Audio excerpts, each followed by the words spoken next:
अस्सलाम वालेकुम, जी आया हूँ वेलकम व्यूअर्स। टी20 वर्ल्ड कप के सुपर 12 मरहले के 17वें मैच में पाकिस्तान ने नीदरलैंड को 6 विकेटों से शिकस्त दे दी है।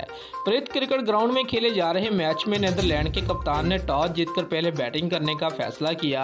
शाहीन शाह अफरीदी ने इनिंग्स के तीसरे ओवर में स्टीवन बर्ग को 6 रन पर कैच आउट कराया। इनिंग के 7वें ओवर में 19 के मजमूई स्कोर पर शादाब खान ने पाकिस्तान को दूसरी कामयाबी दिलवाई जब उन्होंने टॉम कॉपर को 1 रन पर आउट किया। नीदरलैंड की तीसरी विकेट 26 रन पर गिरी। इस मरतबा भी शादाब खान ने विकेट हासिल की। उन्होंने मैक्स ओडोड को 8 रन पर पवेलियन भेजा। शादाब खान ने बॉलिंग में शानदार कारकर्दगी जारी रखते हुए पाकिस्तान के लिए चौथी विकेट भी हासिल की। उन्होंने 15वें ओवर में नीदरलैंड के 61 के स्कोर पर कोलन एक्करमैन को आउट किया।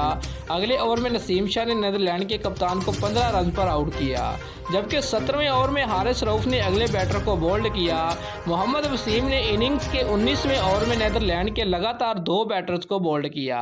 पाकिस्तान की जानिब से शाहीन शाह अफरीदी, हारिस रऊफ, नसीम शाह ने 1-1, वसीम जूनियर ने 2 जबकि शादाब खान ने 3 विकेटें हासिल की। अदब के तवाक़ा में कप्तान बाबर आजम और मोहम्मद रिजवान ने इनिंग्स का आगाज किया और ये पार्टनरशिप सिर्फ 2 ओवर ही कायम रही। दूसरे ओवर की आखिरी गेंद पर बाबर आजम 4 रन बनाकर रन आउट हो गए। पाकिस्तान की दूसरी विकेट 53 के मजमूई स्कोर पर 8वें ओवर में गिरी जब फखर जमान 20 रन बनाकर आउट हुए। ओपनर मोहम्मद रिजवान 49 रन बनाकर विकेट गंवा बैठे।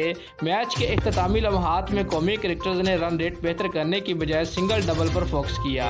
शान मसूद ने 16 गेंदों पर 12 जबकि इफ्तिखार अहमद ने 5 रन स्कोर किए।